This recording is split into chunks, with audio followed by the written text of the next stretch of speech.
Hey folks, welcome back to another review with yours truly, Sam Healey. Today we're taking a look at this guy right here, Agamemnon from Osprey Games. It's a two-player abstract strategy game that takes place during the events that were in the Iliad. Each player takes on the role of a god that is trying to orchestrate the different events in the Iliad. So it's a pretty cool theme.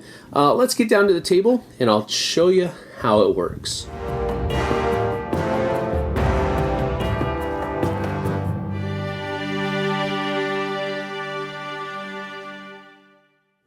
In a game of Agamemnon, these two players are struggling for control over these different kinds of threads throughout time or space or whatever you might call it. There are three different kinds of threads. There are strength threads, leadership threads, and force threads. And the way that these are won by the kind of tile that is placed there. Each player is going to be receiving their own set of tiles, and both sets are the same. You're going to be getting a bunch of leaders, a bunch of warriors, and 4 weavers. Now the weavers are split into warps, which are the triangle ones down here, and wefts.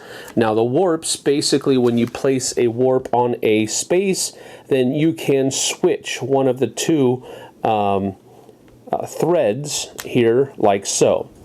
So that's what a warp does. A weft will simply sever a thread so that the thread begins and ends with that space. So if a weft is placed here, this force thread here would end and start right here, and then this one would also start. So you would have 2 different threads instead of one continuous one. And then the different warriors have a number of force. Each arrow equals 1 force, and so it's kind of a strength, military value of that token. The leaders over here have 2 values. The first one is their leadership value, the highest being A and the lowest being E, and then they have a power or a strength value as well, ranging from 1 all the way up to 4, 2 and 3 as well. Each player will flip their tokens face down and shuffle them so that they don't know which ones are which. And on your turn, you're going to be able to flip over either 1 or 2 tiles and place them onto an open space on the board. The first person always only gets to flip over 1 tile, and then each turn after that, each player will take 2 tiles, flip them over, and place them on the board. Leadership threads are won by the player whose token has the highest rank on it. Going back to the different leadership values here, so whoever has the highest rank of their leader on that thread is the winner. And then strength threads, which are these orange ones with the arrows, are won by the person who has the highest strength value among the tokens that are placed here. And then force tokens are simply won by whoever has the most connected tokens on there, regardless of what their strength value or their leadership value is. And then weaver tokens also count towards that total as well.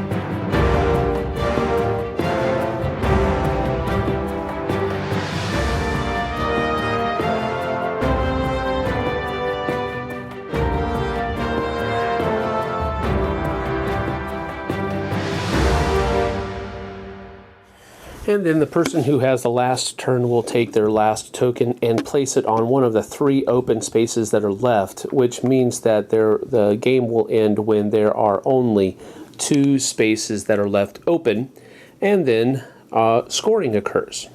So scoring happens in this fashion. So we'll take the leadership threads first. And so we have to start, like for example, this thread right here weaves through this way, but it also comes up through here because of this warp token that was played by the Trojan player. And it comes up through here as well, except for this right here. This stops it because the Trojan player again played this, which ends the line. So this is another line, and this is another line for leadership. So this one continuous thread here is scored. So we look at the rank of the different leaders that are on that thread. For example, we have an A here, then we also have an A here. There's a tie, so we go to the next one. So there's a B and a B here. So that's still tied. We go to the next one, C, nothing. D, there's one right up here. So orange, or the Trojan player, would actually win this thread. So the orange player would take all of these tokens off of the board, like so. And those are points for him at the end of the game. Strength threads, like this right here, are scored by counting how much strength is actually on that thread. Leaders also are counted because of the arrows that are here. That is a strength value. So the Trojans have a 3, 4, 5, 6 on this one, whereas the Greeks only have 1 power. So again, just a moment. It's a slightly different, but it's still the same. These are actually 2 threads because of the weft token that is here. So this thread would be won by orange or Trojans because there aren't any other strength threads on there. And then this one would also be won by orange because of the 3, 5 to 1. So these are brought over to their side of the board as well.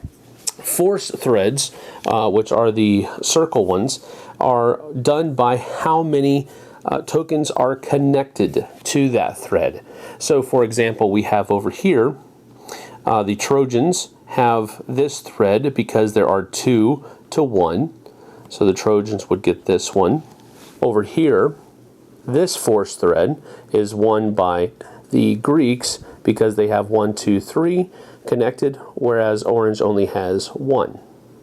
So the Greeks would actually win this one.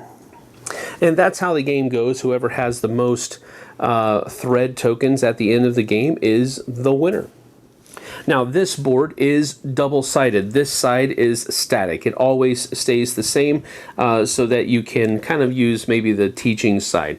Once you're familiar with the game, however, you can flip it over to the loom side. On the loom side of the board, you have these tokens here which match the illustrations on the boards which connect all the different areas.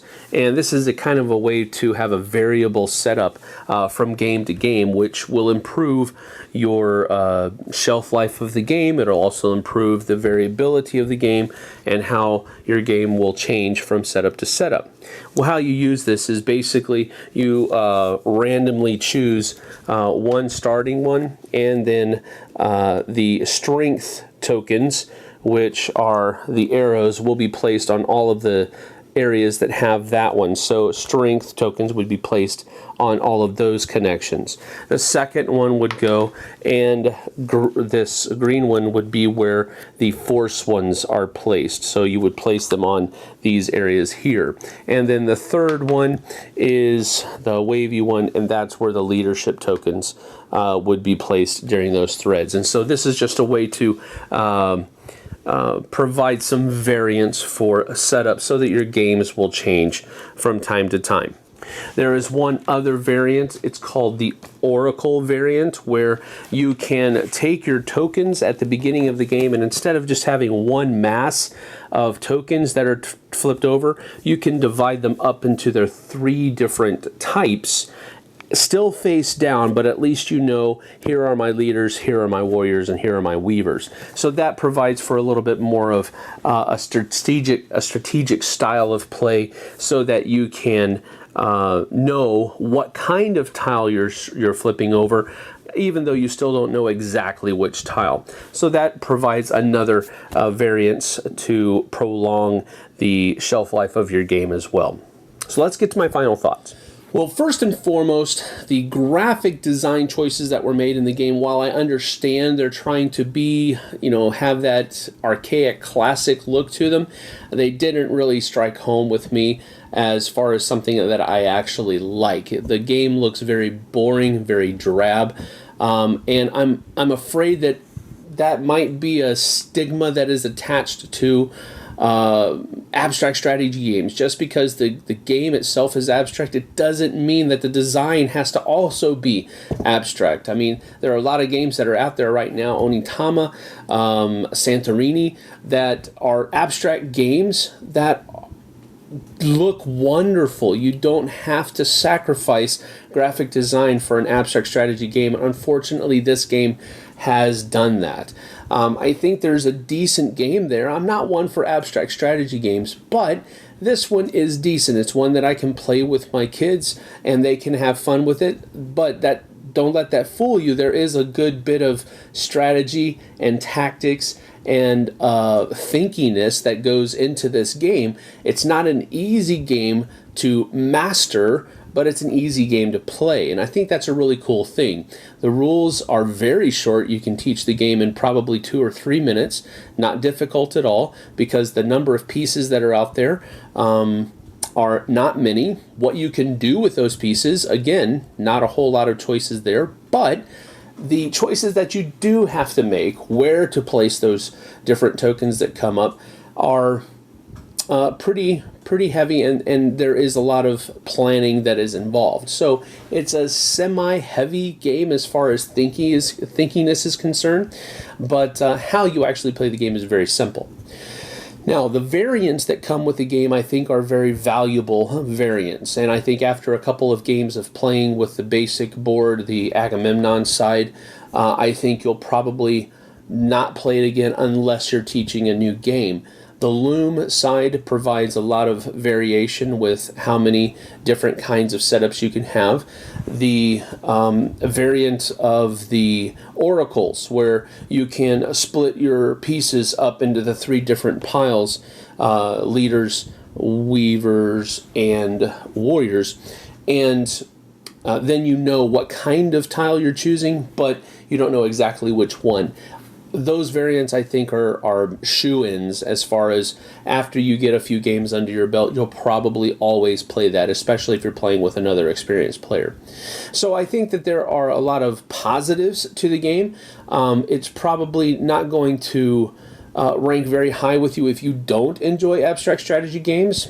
If you are a fan of the Iliad and that type of stuff, the genre of history, well, then this might appeal to you because of that. Osprey Games does a lot of historically based games, and I think this one might have been a little bit of a shoehorn, just slapping the theme onto an abstract strategy game to get that historical flavor on there. So I understand why they did that. That's their shticks, kind of, but it's really just your basic run-of-the-mill abstract strategy game that has a few little twists in it. So with all of that being said, I'll give it 1 thumb up because it is a decent game. Just not really my cup of tea, but it might be yours. So check it out and see what you think. And until the next time, we'll see you guys on the flip side.